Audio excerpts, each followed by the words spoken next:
Happy Wednesday, guys. Happy Wednesday. Thank you for coming for broker meeting every Wednesday. We have a 12 o'clock broker meeting. That's our tradition. So we will have a different subject in broker meetings, and I'll be leading that presentation. Today I'll do quickly broker kind of subject introduction, and after I would like to introduce you to Charles Reisner, immigration broker, and Europe life insurance. So let me quickly start with what I wanted to tell you in the broker side. Well, first of all, the market is way up. I mean, if you compare by percentage, the people are looking to the properties, they are making offers, they are very active. According to Miami Association of Realtors research, Russia is #1, and after Colombia, Venezuela, Canada, as usual. So, market wake up, the confidence of the buyers are skyrocketing. They want to buy something. Sometimes I understand that the sellers has unexpected expectations that they can sell for price that it's not worth. So your job is to convince the seller to sell on the right price and to convince a buyer to make the offer on the right price. How can you do that? A CMA. What's a CMA? Comparative market analysis, right? And we have a suite tools to do CMA. First tool is from Matrix, right? Second tool is from RPR. Amazing, thank you. And third tool is from iMac also can do it, right? Simple one, like you remember quickly. Press two buttons and you have it. You have a simple, you have a complicated, you have more complicated. So all three tools is here, right? Remember, we have RE Hangout. What's that? That's a platform that the company paying for you to have this tool to go there and to train yourself, to polish your skills. So I want you, please go to this RE Hangout platform. Hope all of you have an account, right? The username and password. Do all of you have this account or no? Yes? You have now? You have? Yeah? Yeah? You have? Yeah? Everybody has, right? Cool. I don't. That's great. You don't?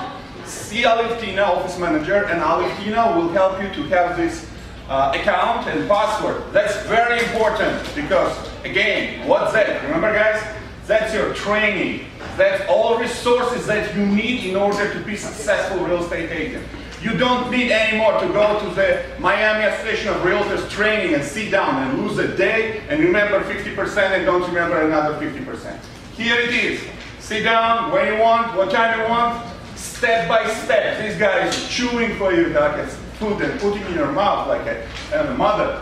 So, second one that I want to ask you. Remember I showed you our listings now almost 300. That's amazing. In September we had 120, now we have 300 listings. That's amazing. And that's your listing, guys. And I am, as a broker, giving you permission to market it. Here's another tool, lead generation. I was going through this tool yesterday and I don't know a lot of this stuff. It's amazing stuff. Simple step. Using our listings will generate you per day around 50 leads. From 50 leads, I mean, at least 5% will be okay. So you need to do that. Please, today, go and set up your lead generation system. I'll come to each of you and check if you are doing that. Because that's your leads, that's your clients. It's amazing to have education, great office, amazing lawyers, but you need the clients. So here it is, the clients. You have a listing 300 to advertise, and you have a tool how to set up this system in order to get this lead. So, guys, wake up. Market is here, tools is here. You have the best setup in real estate business to be successful. Okay, so that's about real estate. Now I would like to present you the Charles. You know that we're the one-stop shop, right? We're the real estate, we're the business brokerage, we are the mortgage, we are the title, and also we are the R2 development. We have an insurance, and now we have in-house the #1 immigration lawyer. And when I'm saying #1, I'm not joking. Why? Because Charles has 100% successful rate for green card. 100%. And he's in the business. How long have you been doing this? About 8 years. An attorney? Yeah. 15 years. 15 years. And what I like about Charles, he's a humble. He's #1 immigration lawyer, and he's such an easy guy to approach. Text message, call, email, meet with him. Because I met so many immigration lawyers, they're liars, they're unprofessional, they're charging you 20 times more than realistic rate is. So when I met this guy, I was like, oh my God, thank you God, you know? And again, remember, when you have positivity in your heart, in your brain, positive people come to us. Like John Yuan, our real estate lawyer. Look to this guy. He's also #1, he's amazing, he's humble, he's in your service here.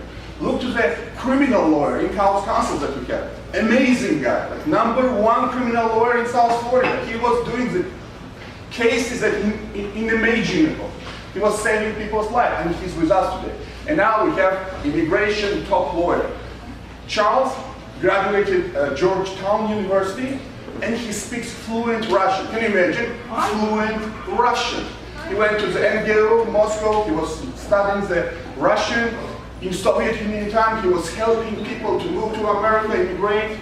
He's an amazing guy. He's my friend, and I would like to introduce him. He will be sitting here as the second office. And please, help your clients to get best immigration service that we have here. Charles, you're the man. Charles Ray. Your check's in the mail, Ron, for that plug. Did better myself. So we'll try to give a presentation here about what we do, how it might be of interest to your clients, and answer any questions that you guys might have.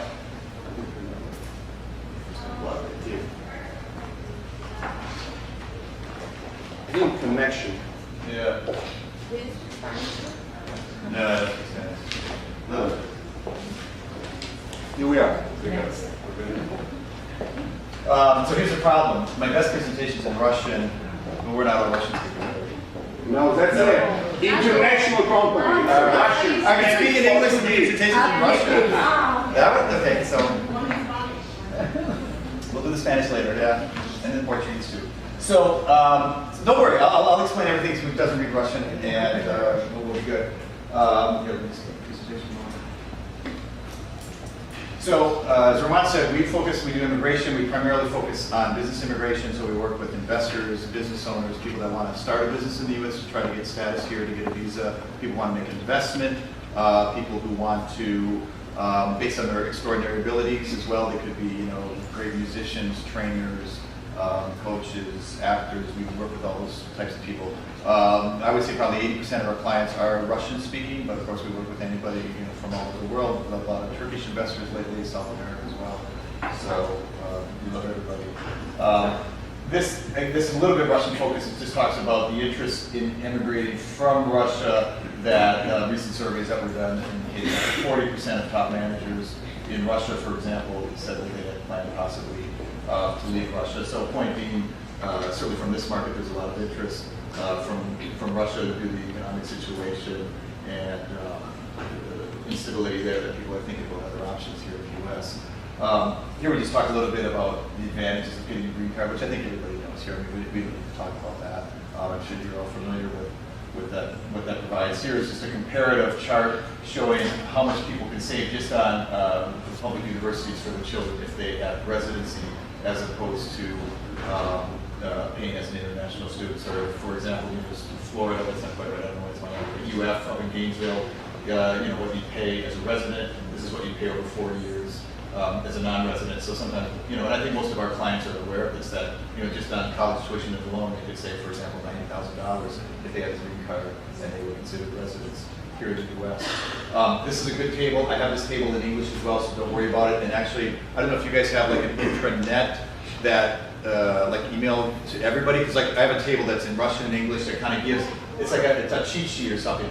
Each visa, what are the main requirements, how you can go from the non-immigrant version to the immigrant version. It's a really good just summary that you kind of look at it, you can share with your clients. I mean, this is like one of the most popular things that our clients see when they come to our office. They take photographs of it, it's like a rock star, they put it on the Facebook page.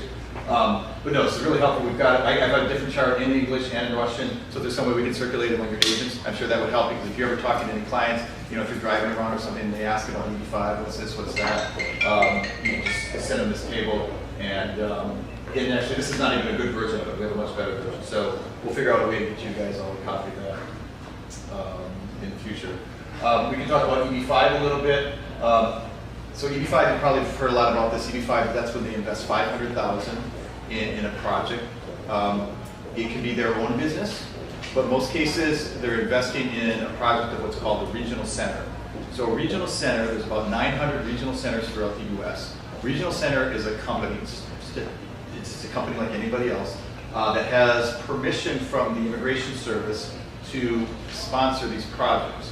So it's almost like having a franchise license. They have like a franchise license from the government that any projects that they sponsor, the investors of those projects could get a green card through the EB5 program. What's required of the investor? The investor has to invest a minimum amount of money, which is $500,000. They've got to create 10 new jobs, and they have to show that their money's clean, you know, that they lawfully earned their money. And that can sometimes be a problem, but in all our years of doing this, we've only had one client where we really couldn't show their money was clean. So we're usually able to solve that issue. This is a timeline. Again, I apologize for the non-Russian speakers of the timeline of how this goes. I'll briefly summarize it. So, you know, you file, you get your money, you pay your money, $500,000, we get your petition ready, you select the project that you're going to invest in and stuff like that, and that takes maybe a month or two. It's taken, unfortunately, about a year and a half to get the first green card approved. So that's a downside of this program. So we're looking at 15 to 18 months, possibly longer, to get your first, what's called a conditional green card. That green card works for 2 years. So client comes, they make their investment, file the petition, or they don't have to come, we can do it remotely. It takes about a year and a half to get the approval. And then the conditional green card is valid for 2 years. After that, we then file this new petition to get their permanent green card. And so the whole process takes about 4 or 5 years. And at the end of the 4 or 5 year period, after 5 years of having the green card, they can file for citizenship if they want. They don't have to. And sometime around 5 or 6 years after they made that first investment, the initial investment of $500,000 is returned to them. So that's in a nutshell kind of how it works. I know a lot of, I would say, investors from other countries like Turkey, South America, they're a little bit more familiar with EB5. They're a little bit more comfortable. Chinese are very comfortable. I mean, Chinese account for 85% of the EB5 visas every year, 85%. So every year they give out 10,000 of these visas, and so we're talking like probably 8,000 or 9,000 just to Chinese. The rest is, you know, everybody else from the rest of the world. Russians are afraid of EB5 because you're giving money to somebody you don't know, and you're hoping in 5, 6 years they're going to pay you back, right? So anybody that's done business in Russia is like, yeah, I've heard that story before. So, but I have to tell you, I mean, from all our time, this is one of the safest ways to get a green card. There are downsides to it, right? It takes a year and a half to get that first green card, so that's not for everybody. You have to pay the full $500,000 up front, and you're not going to make a whole lot of money. I think we talked about it. Let me see here. We don't talk about it here, but you're not going to make much money. You're going to make maybe 1% per year, per annum. So you're maybe, of that $500,000 you invest, you're going to get about maybe $5,000 in interest for those 5 years. So it's not, I mean, that's really not much money. But like I said, it's compared to the other options, and we'll talk about some of these other options, it's a very reliable way to get your green card. So what really is important for the investor is, what's more important for them? Making money on a business or getting their green card and not having to worry about, am I going to get it, am I not going to do it, problem, stuff like that. And so those are two different categories of people. And so, you know, so there are some people we work with that they're more interested in the business. They had a big business, say overseas in Brazil, Russia. They want to do that same business here, and they want to make money, and they know how to do that. So the EB5 might not be the best option for them. But there are people like, you know, they have a business back in Russia, and they don't want to develop a new business here. They're busy enough over there.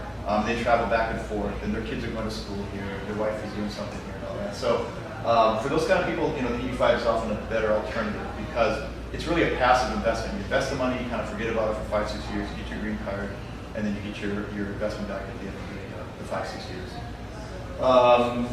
Let's see, kind of this is kind of general stuff we just kind of talked about. I think the other important thing is what we talked about is you've got to show that you've got a legal source of funds. So we have to show your money's clean. How we do that, it depends on how you got the money. And So it's really a case-by-case basis.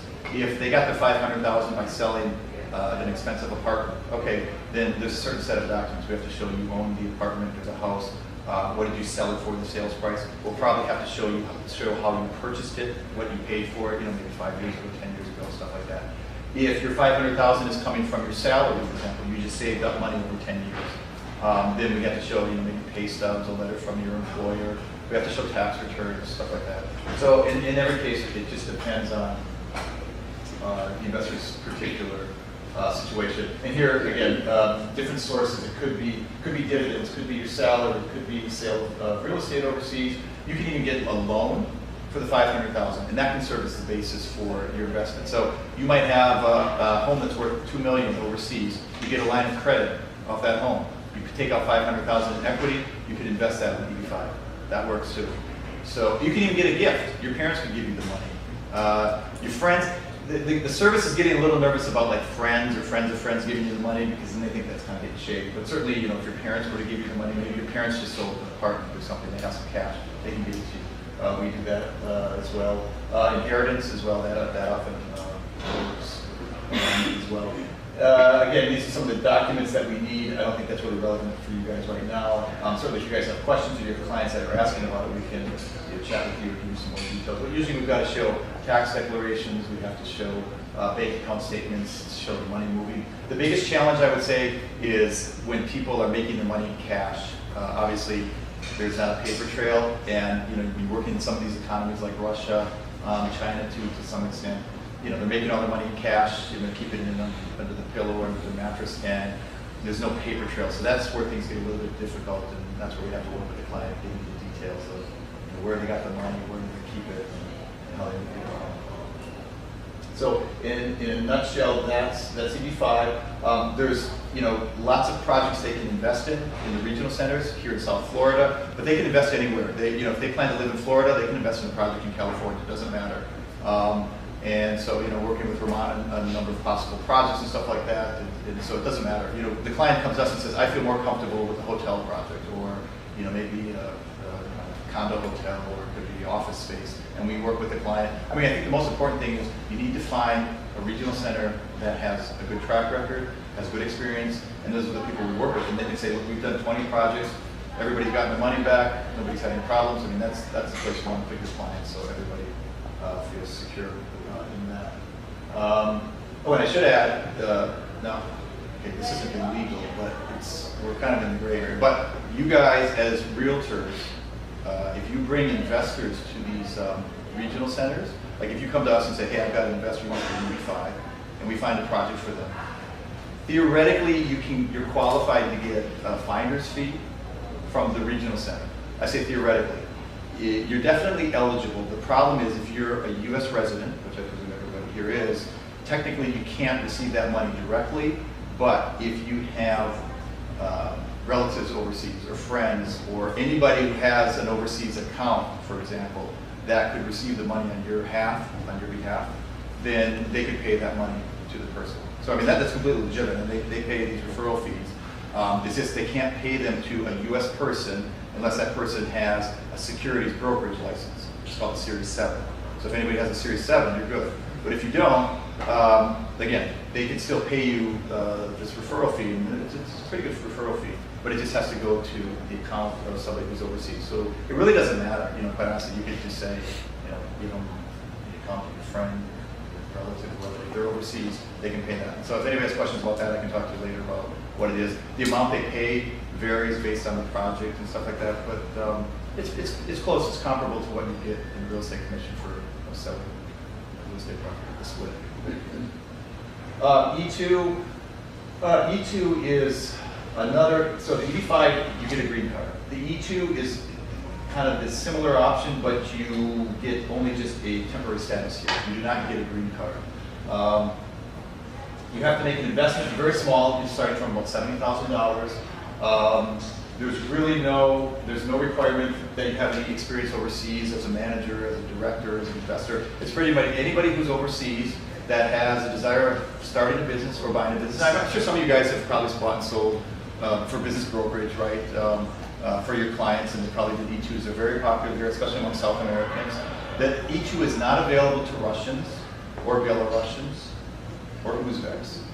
But I think everyone else from the former Soviet Union qualifies for E2. There's a list of, I think we have, oh shoot, I don't have the list here. You can go online, or if you guys have any questions, you can contact me. There's a list of countries. So the E2 is available only to countries that have a treaty with the U.S. Yeah, Venezuela doesn't, but No. yeah, but most other stuff, Argentina does, Chile does, yeah, unfortunately, yeah. But actually, a lot of people get two dual passports. A lot of Venezuelans are eligible to get Italian or Spanish. Yeah, and then they do that.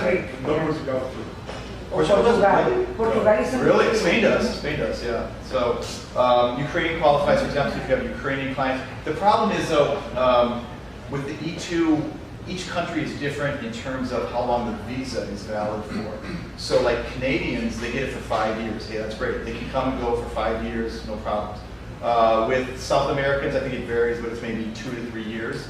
It varies in the country. Ukraine, it's 90 days.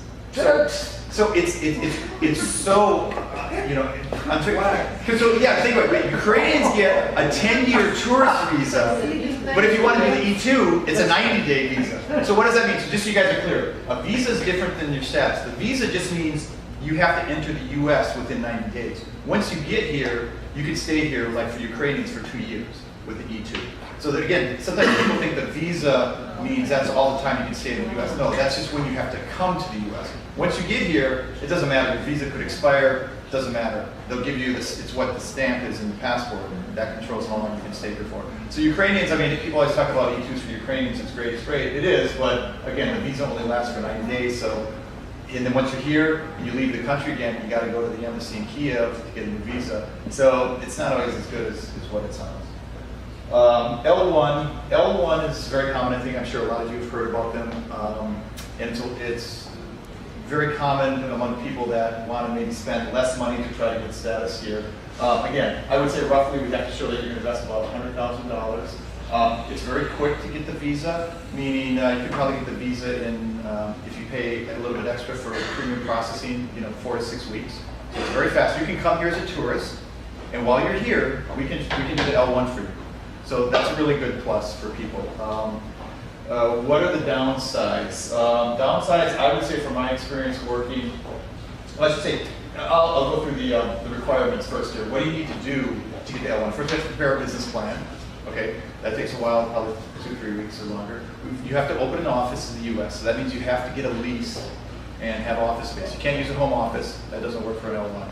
So you've got to get a lease. And so again, there's a bit of a risk here for the investor because they're signing the lease, they're entering into financial obligations, they've got to make some investments, maybe buy some equipment, show that they're really planning to go forward, maybe hire some people, although you're not obligated to hire somebody before you file it.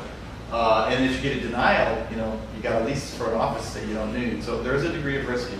I mean, what we try to work with our clients, and you should probably do that too, like for example, if they're cutting a deal for a lease, we always try to negotiate with the landlord so that there's a break period, or it might be contingent upon getting the visa, which some landlords are open to doing that. Or we might get a break term after 6 months, because the lease has to be for a whole year based on the immigration requirements. The lease has to be for 12 months because that first visa is issued for 12 months. But we try to negotiate something with the landlord at least that might allow them to, after 3 months or 6 months, break the lease and stuff like that. And landlords are usually somewhat flexible in that response, or that regard, in order to help save money for the client in case they're not approved. The other thing we've got to show is at the time of the filing that you've got adequate money. I should say that the applicant has enough money in his or her business account for startup operations. And so usually that's about $50,000.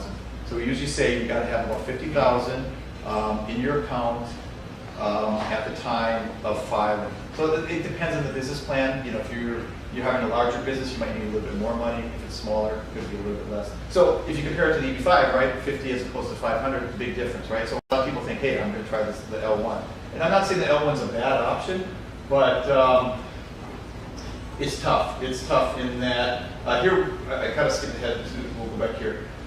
It's tough, the L1 is tough in the sense that, okay, the visa's good for 1 year, right, with the L1. You've opened your business, you ran it for a year. We've got to show that you've hired some people there after the end of that first year. How many people do you need? Depends, but I would say at a minimum, you need 3 employees. 3 employees at least, preferably 4 or more, So you think about, right, think about your clients, they got to start up a business, 3 or 4 people at the end of the first year. I mean, for a lot of startups, that's quite a lot of people. And so the problem we see a lot of times with clients is they're in a situation, they've got to invest more and more money into the business to keep their status, to ensure that they get the renewal, but they don't, they have to hire 4 people, but they don't need 4 people, and they got to buy more equipment and more inventory to make it look like they're doing something, and they don't need it. And so it creates sometimes extra expenses, and it becomes more expensive. And I've even seen it where people ended up spending more than $500,000 than the EB-5, and they don't have a green card, and they're not even sure they're going to get their L1 renewed. So it's a bit of a risk. So a lot of people look at that L1 and think, oh, 50,000, I got 50,000, I can start my business. And sure, you can get that going, but at the end of that first year, when we have to get the extension, could be tough. And so it's difficult for clients, and that's why we always try to advise clients, give them a clear understanding of what they're getting into, because sometimes they get into that 1 year, they got to renew, and they don't have employees, or they don't have a turnover, it can be a problem. The EB-1C, so this is the green card version of the L1. So the L1 gives you a visa for the first year for a year, and then you can renew it for 2 years, 3 times. So you get a total of 7 years in that L1 status. During that time, if you grow the company large enough, you can transfer over to a green card, and that's called the EB-1C. Now there's 2 ways to do the EB-1C here. Is you can start with the L1, you open your own company, you grow it, you get up to here, and you file the green card. Or you can immediately just buy a company already that meets these requirements instead of growing it from scratch. And that's probably the easiest way to do it, but you got to find the right company, right? You got to find a company that's profitable, that has enough employees, that appeals to you and you think you can manage. And I think Roman mentioned you guys can start trying to do more with business brokerage. I mean, that's ideal. We have lots of clients. So if you guys can go out there and find businesses that meet these requirements, and I agree. So this is in Russian, so for part of you, it's not too helpful. I get something in English to explain some of what the requirements are. But actually, if when you're out there, we have a line of people looking for good businesses. It's a matter of just finding them. And I guess that's easier said than done, right? I mean, if it's a good business making money and stuff like that, why is the seller going to sell it, right? So that is an issue, but it happens, right? People they're going to retire. I mean, I'd say most often is the owner's been doing this for 20, 30 years. He's ready to retire and stuff like that. Maybe the partnership is a partnership that's falling apart and partners want to go their own ways. So they're out there. It just requires time, and effort. But, I'll just put this out there. If you guys, again, some way we can send out an email. I'll send around the charts in English and Russian, and then I can maybe send some of the general requirements. And if you guys are out there and you find a business that meets these requirements, bring it to our attention. We usually have people that are ready and looking. It's just a matter of finding that business. What are the requirements usually? We've got to show that, so again, you've got a business, you want to get the green card, we've got to show, first of all, there has to be an overseas company that you've worked at previously. So with the L1 and the EB-1C, there has to be an affiliated overseas company where you, the applicant, previously worked and had experience as a manager. So sometimes that can be a problem, because if you didn't work at a company previously, maybe you were just an entrepreneur, you're working on your own, and you come to the US, this isn't going to work for you. We have to show, so usually how it usually works is the applicant had his or her own company overseas, and then they came to the US and then opened up or bought a company here. And that usually works, and that would work in this case too. So we've got to show you've got a company overseas, that the US company has a net profit of about $70,000, and the company here in the US has about eight employees with 2 layers of management. So what does it mean is the applicant's up here, he or she is the general manager, there's a couple managers in the mid layer, and then some employees underneath. But then again, these are details maybe you don't have to worry about, but just think, keep in mind, about 8 employees or more, net profit about $70,000, and then that could probably be possibly interest for the EB-1C. I can quickly go through some of the other visas that really probably aren't too relevant for you guys in the work you do, like work visas, like an H-1B. Those are usually programmers, scientists, stuff like that, specialists. I can't, I'm not so sure with your work you're going to run across that, but that's always something that might be of interest to your clients. EB-2, EB-3, again, these are work-related green cards. So if the client of yours has a job offer from a company, we could theoretically qualify them for a green card at that point. And then there's for people with outstanding abilities, O visa. This is for people that have strong accomplishments or abilities in sports, arts, education, business. So a lot of trainers here, like at some of the gyms and stuff like that, ice skating trainers, they have O1 visas. That's very common. And then EB-1A is the green card version of that. So again, these are people with, but this is the green card, you have to have a higher level of ability than the O. So this might not be Nobel Prize, level, but these are people from overseas that have, and people that we've done this for, maybe well-known singers in their home country, could be scientists that are very well recognized globally and stuff like that. Again, I don't imagine you might have many clients with this, but just throwing it up there. And I think, for the most part, I've probably spoken more than I should have, but we will find a way to get to you guys, get information, get my contacts to you. If you always have questions, because we work with a lot of realtors, and so I'm sure a lot of this is new to you, and then give you some of that information as well about the different visas and categories in Russian and English, so that you're going to be as smart as I am pretty soon. So, thanks again for the time. Question, Charles. Which days and what time you will be here in this office? Yeah, I guess we're still, so we're going to be sitting over here. I don't know if Yulia there is my associate as well. So between the two of us, we're going to be here. I mean, we'll work out the schedule, Roman. I mean, at this point, I guess I don't know, and we'll work out a schedule and maybe share it with everybody that we're here, that if you've got questions, you can come by and talk to us, or if you're here with clients, just hop by in the office, and we can speak with you or the client if they've got some questions and go from there. Great, thank you very much. And I just want to summarize, guys. Okay, remember, Miami Red Square Realty is certified a business brokerage. What does it mean? I, as your broker, went for special school, had a training. After I passed the school, I went and passed the federal exam, and I got the license. So it's a little bit easier in business brokerage than in the real estate. So now, under my license as a broker, you have an ability, a right to become a business broker. What does it mean? It means it's separate MLS, separate listings of actual working businesses. In Florida, there is 1,400 business brokers. Compare, guys, 43,000 real estate agents just in Miami Association of Realtors and 1,400 business brokers in whole Florida. Competition is tremendously low, and the product is very prestigious to sell. For example, as you know, I'm not competing broker. When I'm closing the deals or working on deals, I always have a partner, one of you guys. The same situation in business brokerage. Now my partner in business brokerage is Evgenia Karita. She's a real estate agent, she's a business brokerage agent, and she's a lawyer. So right now we have with Evgenia 2 listings, right? 2 business brokerage listings. And what we're doing, that's like how you can be successful. Think outside the box. So we have business brokerage, and we got the listing, one of the listings, it's a dental clinic, and we presented this dental clinic. But what we did, we went to this dental clinic, Evgenia as a lawyer organized all their internal legislation, contracts, the license, accounting. So we made this business perfect for selling. What we did after, we said, okay, how we can deliver the message to buyer in 5-minute video, not just marketing videos that buy my product, but the proof by numbers, tax returns, the experts, the license that this business is good for sale. So we contacted and contracted the video production team, Pavel and Alexei, who is right now also very popular. They are doing amazing products, and they are doing right now for us the video explain. It's not a video just like a pictures nice and the ocean and the dental. No, that will be like first like a kind of introduction, like an offer with particular numbers, particular benefits, why you need to buy this business. Supported, by the way, in this video will be our immigration lawyer saying that yes, this business for sale, and I'm as an immigration lawyer with 100% success rate will be doing immigration around this business. It could be L1 visa, it could be E2 visa, depending who is buyer, from which country.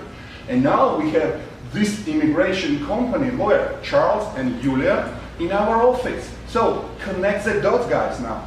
When we have this video, you can just put this video in your Facebook or social media or send to other business owners and say to them, hey guys, we are selling the businesses. Don't you want to sell your business?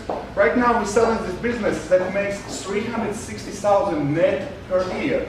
So in business brokerage, you multiply net annual income by 3, and you're getting your number that it's good to sell. So 1.1 million. So that's a number. So you can take this video as your marketing material. Take the videos of Charles that I send you in the chat in different languages, that we have such a value asset in the office, and start to get the listings, businesses, and sell businesses. And when you sell businesses, by the way, that's a 10% commission in business brokerage. Real estate 6, business brokerage 10. Much higher commission, much kind of prestige work, because you are the manager of selling business, and you have the best immigration lawyer, you have the business brokerage here with one-stop shop, so it's a great opportunity. Think about that and do that. It's very easy, okay? So one more time, thank you very much, Charles.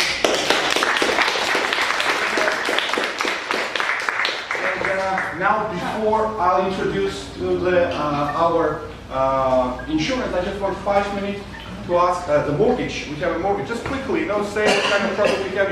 You are in house, and after we do the life insurance. Our mortgage, please. Hello. Yuri. My name is Yuri, and I've talked to many of you separately. I closed with Sean, right? One deal we closed together. So we are, like Roman always says, one-stop shop. We're doing conventional loans, FHA, foreign nationals, hard money loans, any loan possible. We know all the new and exciting stuff, like getting financing for a condo with just 10% down payment. And any other possible scenario, please bring it here. We are always here, and we'll answer any questions. Thank you. Thank you very Any much. questions? Any questions? You go, you know where they're sitting. So we have in-house, 20 years experience, mortgage, our partners, and that's an amazing tool for you guys to pre-qualify your client, to get the mortgage for them. And it's a great tool also, don't waste your time. Because sometimes buyers think that they can afford $1 million apartment. They cannot. And before, you go and spend 1 week showing them this apartment, say politely, can you please pre-qualify you for the mortgage free of charge? Bring them here. It will not take long. Yeah, it will take, how long does it take? 10 minutes. 10 15 minutes. 10 minutes So- free of charge to find out how much you're worth. What can you afford? What's your buying ability? What's your buying ability? Remember, buying ability, very polite. So thank you very much. And now